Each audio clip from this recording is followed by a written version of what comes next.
नमस्कार फ्रेंड्स, साथियों और स्टूडेंट्स। मैं आलोक जैन, डायरेक्टर विद्यासागर कॉलेज खातेगांव, एक बार पुनः आप सभी के बीच कुछ जानकारियां लेकर आया हूं।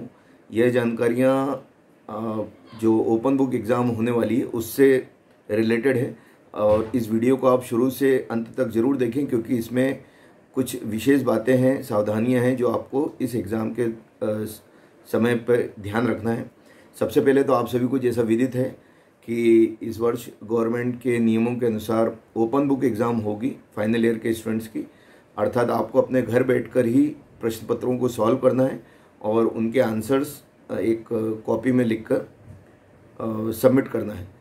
तो इसके लिए गवर्नमेंट ने एक लिंक दी थी SIS रजिस्ट्रेशन की, और आप सभी ने उस पर रजिस्ट्रेशन कर ही लिया होगा। तो आपने जो रजिस्ट्रेशन किया है उसमें आपने अपना जो इनरोलमेंट नंबर डाला है वही आपका आईडी है, और जो आपने पासवर्ड बनाया है वह आपका पासवर्ड है। इस आईडी और पासवर्ड से आप प्रश्न पत्रों को प्राप्त कर सकते हैं। MP ऑनलाइन और विश्वविद्यालय द्वारा इसी आपके मोबाइल नंबर पर एक लिंक प्रदान की जाएगी और वह लिंक से आप प्रश्न पत्रों को डाउनलोड कर सकते हैं। प्रश्न पत्रों को डाउनलोड करने का एक और तरीका है, आप विक्रम यूनिवर्सिटी की वेबसाइट पर जाकर, और वहाँ पर भी प्रश्न पत्र होंगे, आप वहाँ से भी इनको डाउनलोड कर सकते हैं। और यदि किसी स्टूडेंट को प्रश्न पत्र डाउनलोड करने में प्रॉब्लम आ रही है या वह एक्सेस नहीं कर पा रहा, तो वह अपने किसी मित्र से भी इन प्रश्न पत्रों को ले सकता है, चाहे व्हाट्सएप के माध्यम से हो या अन्य किसी माध्यम से। आप अपने फ्रेंड्स के साथ भी इन प्रश्न पत्रों को शेयर कर सकते हैं। इसमें कुछ भी छुपी हुई चीज़ नहीं है या कोई सीक्रेट बात नहीं है। आपके पास अगर प्रश्न पत्र डाउनलोड करने में प्रॉब्लम आ रही है तो आप अपने फ्रेंड्स के साथ भी प्रश्न पत्रों को ले सकते हैं। प्रश्न पत्रों को सॉल्व कैसे करना है, इसके लिए जो निर्देश हैं उसमें आपको A4 साइज़ के पेपर, जो जनरली फ़ोटोकॉपी में काम आते हैं, वैसे पेपर या फिर रजिस्टर के पेज 16 पेज के लगभग कॉपी बनेगी। आप उस कॉपी को बनाएंगे और हर प्रश्न पत्र का एक कॉपी बनेगी, उसमें आपको वो पूरा पेपर सॉल्व करना है। शब्द सीमा भी हो सकती है जिसमें 200 शब्दों का या 250 शब्दों में ही आपको आंसर को लिखना है, इससे बड़ा आंसर नहीं लिखना है। तो इस बात का भी आप ध्यान रखें, जो भी प्रश्न पत्रों में निर्देश हैं उनको ध्यान से पढ़ें और उसी के अनुसार आपको प्रश्न पत्र को सॉल्व करना है। प्रश्न पत्र को सॉल्व करने के लिए आप ब्लू और ब्लैक पेन का ही इस्तेमाल करें, अन्य किसी कलर का आप इस्तेमाल नहीं करें। इसके अलावा जब आप प्रश्न पत्र सॉल्व कर लेंगे तो आप उसको जमा कैसे करें, इस बात के लिए गवर्नमेंट ने विशेष ध्यान रखा है कि आपको प्रश्न पत्रों को और उनके आंसर बुक को जमा करने के लिए ज़्यादा दूरी नहीं तय करनी पड़े, अर्थात आपके आसपास ही संग्रहण केंद्र बनाए गए। ये संग्रहण केंद्र आपके निकट का कोई भी हायर सेकेंडरी स्कूल हो सकता है, कोई हाई स्कूल हो सकता है, या कोई भी महाविद्यालय जो आपके घर के पास हो, चाहे वह विद्यासागर हमारा अपना जो कॉलेज है वह हो या अन्य कोई भी महाविद्यालय जो भी आपके घर के आसपास हो, आप वहाँ पर जाकर भी अपनी कॉपी जमा कर सकते हैं। इस बात का कोई बाउंडेशन नहीं है कि जो स्टूडेंट है वो उसी महाविद्यालय में जमा करे, कोई भी बच्चा किसी भी महाविद्यालय में अपनी कॉपी को जमा कर सकता है। यह सारी आंसर कॉपी एक साथ ही जमा करनी है, मतलब कि अगर आपको 3 पेपर सॉल्व करने हैं तो आप तीनों पेपर के आंसर्स लिखिए। उसके लिए विश्वविद्यालय ने जो टाइम टेबल बनाया है और जो आज इशू भी किया है उसको आप ध्यान से देखिए। उसमें जो भी 2 या 3 दिन आपको दिए गए हैं उन 2-3 दिनों में आपको आंसर लिखना है, और निर्धारित तिथि पर जो भी आपके एक उसमें डेट दी हुई है कि किस तारीख को आपको संग्रहण केंद्र पर जाकर अपनी कॉपीज़ को जमा करना है। तो इन तिथियों का आप अपने टाइम टेबल में विशेष देख लें कि आपको कब तक आंसर लिखना है और किस तारीख को ले जाकर अपनी कॉपी को जमा करना है।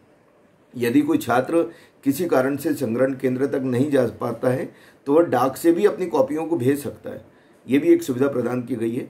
बाकी इजी प्रोसेस है, तो आप इसको अपने संग्रहण केंद्र तक पहुंचकर ही कॉपी जमा कर सकते हैं।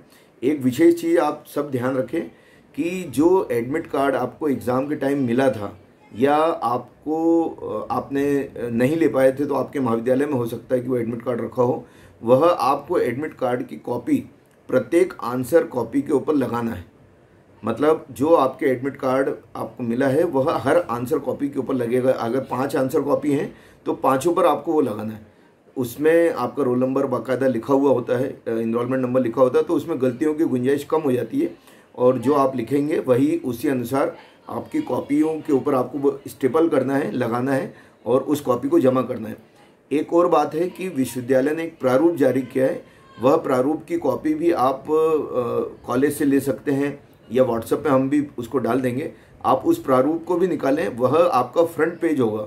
मतलब कि फ्रंट पेज आपको यूनिवर्सिटी द्वारा दिया गया है, उस फ्रंट पेज को आपको लगाना है अपनी कॉपी के ऊपर और उसको बाकायदा उसमें सारी जानकारी लिखनी है। उसमें आपके कॉलेज का नाम, पूरा नाम लिखना है आपको। कॉलेज में शॉर्ट नाम ना लिखें, कॉलेज का जो भी पूरा नाम है वह पूरा नाम लिखें, अपने विश्वविद्यालय का नाम लिखें, आपका जो रोल नंबर है, इनरोलमेंट नंबर है और विषय कौन सा है, आपका प्रश्न पत्र कौन सा है, प्रश्न पत्र का कोड जो आपको प्रश्न पत्र में दिया गया वह कोड, इस टाइप की सारी जानकारी आपको उसमें एक एक करके सावधानीपूर्वक लिखनी है।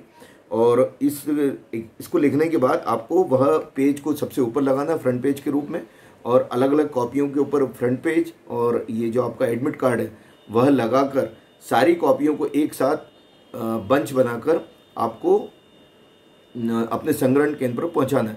वहाँ पर हर महाविद्यालय से कुछ हम अपने शिक्षक भी आपके हर संग्रहण केंद्र पर आपको मिलेंगे जो आपकी हेल्प करेंगे और आपसे वो आंसर शीट निर्धारित प्रारूप में लेंगे। इस प्रकार से आपको एक पूरी प्रोसेस करनी है। तो आशा करता हूँ कि ये जो भी जानकारियाँ हैं वह आपने अच्छे से समझ ली होंगी। हर टाइम टेबल, एक बात और आप ध्यान रखें कि हर कक्षा का टाइम टेबल अलग अलग है। उसमें 2 या 3 दिन आपको आंसर लिखने के लिए दिए गए और एक दिन निर्धारित तिथि है, उस दिन आपको अपनी कॉपी जमा करना है। एक और बात है कि प्रश्न पत्र अब अलग अलग प्रश्न पत्र नहीं होंगे। जैसे अगर केमिस्ट्री के 3 पेपर हैं और तीनों पेपर आपके होने बाकी थे तो आपको 3 पेपर की जगह कुल 1 पेपर मिलेगा, उसमें खंड होंगे, खंड अ ब स। एक ही पेपर में आपको तीनों खंडों को सॉल्व करना है और एक ही आंसर बुक में वो पूरा लिखना है। मतलब अब 3 या 2 पेपर जो भी बाकी होंगे उसकी जगह आपका एक ही पेपर होगा। इस प्रकार से अपने काम को आप पूरा करिए। और इसके अलावा भी अगर आपको कोई भी परेशानी आ रही है या और जानकारी चाहिए तो आप महाविद्यालय में संपर्क कर सकते हैं और जानकारी ले सकते हैं। विशेष जानकारी यही थी जो मुझे आपको देना था। प्रैक्टिकल एग्ज़ाम इस बार नहीं होने वाली, ये भी आप ध्यान रखें कि अगर आपके महाविद्यालय में प्रैक्टिकल एग्ज़ाम नहीं हुई है आपके सब्जेक्ट की तो आपको चिंता करने की आवश्यकता नहीं है। जो भी इंटरनल मार्क्स हैं उसी के आधार पर आपके प्रैक्टिकल नंबर भी आपको अवार्ड कर दिए जाएंगे और वही आपके प्रैक्टिकल मार्क्स होंगे। इस बार अलग से प्रैक्टिकल परीक्षा आयोजित नहीं की जाएगी। फर्स्ट ईयर और सेकेंड ईयर के लिए ओपन बुक एग्ज़ाम नहीं होगी। फर्स्ट ईयर और सेकेंड ईयर के स्टूडेंट्स को पुराने रिकॉर्ड्स के आधार पे, इंटरनल मार्क्स के आधार पे, और सेकेंड ईयर वालों को आधे इंटरनल नंबर और आधे फर्स्ट ईयर के नंबर, इन दोनों का मिश्रण करके इनको मार्क्स दिए जाएंगे। तो हर एक के लिए गवर्नमेंट ने अपनी प्रोसीजर तय कर ली है, इसी अनुसार आपके एग्ज़ाम्स होंगी। एग्ज़ाम आसानी से हो जाए और किसी प्रकार की स्टूडेंट्स को दिक्कत नहीं पड़े, इसका विशेष ध्यान रखा गया है। हर संग्रहण केंद्र पे आपके हेल्प सेंटर भी हैं जहां पर आप हेल्प ले सकते हैं। महाविद्यालय में भी आप संपर्क करके पूरी जानकारियां ले सकते हैं। किसी प्रकार की परेशानी अनुभव करने की आपको आवश्यकता नहीं है। हम सब आपके साथ मिलकर इस कार्यक्रम को और पूरा करेंगे। एक्स स्टूडेंट के बारे में भी एक जानकारी है कि जिन छात्रों ने एक्स स्टूडेंट का फॉर्म भरा है उन्हें भी ये पेपर पूरे देने हैं, उन्हें भी इसी प्रकार से पूरी प्रोसीजर को फॉलो करना है और उनके भी सारे पेपर सॉल्व करने हैं। तो एक्स स्टूडेंट भी ध्यान रखें और नियमित छात्र भी ध्यान रखें। स्वाध्याय छात्रों के लिए अलग प्रोसीजर है, उसके लिए मैं एक वीडियो और बना के बाद में डाल दूंगा, तो आप वो भी देख सकते हैं। आशा करता हूं कि आपको इस पूरे कंसेप्ट को समझने में आसानी रही होगी, मदद मिलेगी इस वीडियो के माध्यम से। और इस वीडियो को आप ज़्यादा से ज़्यादा छात्रों तक पहुँचाएँ। महाविद्यालय के इस चैनल को लाइक करें, सब्सक्राइब करें और अपने महाविद्यालय के संपर्क में रहें। और किसी प्रकार के का अनुभव होने पर आप मुझसे व्यक्तिगत संपर्क कर सकते हैं। आज के लिए इतना ही, आपसे फिर मुलाकात होगी एक नई जानकारी के साथ। तब तक के लिए नमस्कार।